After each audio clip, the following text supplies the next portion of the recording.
1947 வருடம்.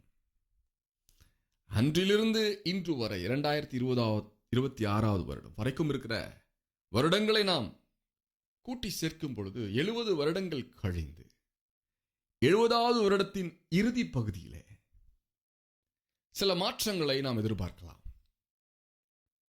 தீர்வுக்கு தேவன் அனுப்பின ஒரு அருள் வாக்கு, அதே போல பாபிலோன் பட்டணத்திற்கு தேவன் அருளின ஒரு அருள் வாக்கு. இந்த 70 என்கிற எண் எப்பொழுதெல்லாம் தேவனுக்கு முன்பதாக எழும்பி வருகிறதோ அப்பொழுது அவர் தேசங்களை பார்க்கிறார். எந்த தேசம் 70 வருடங்களுக்கு பின்பதாக ஒரு மாற்றத்தை நோக்கி காத்திருக்கிறதோ, ஒரு விடுதலையை நோக்கி காத்திருக்கிறதோ, ஈரான் தேசத்தை பார்க்கிறோம். 48 வருடங்கள் என்று அவர்கள் சொல்லுகிறார்கள். 48 வருடங்கள் அந்த ஜனங்கள், ஒரு குறிப்பிட்ட ஜனங்கள், ஒரு விதமான அமுக்கத்திற்குள்ளாக, அழுத்தத்திற்குள்ளாக, ஒரு விடுதலை உணர்வு இல்லாமல் வாழ்ந்து கொண்டிருந்த நாட்களை பார்க்கிறோம்.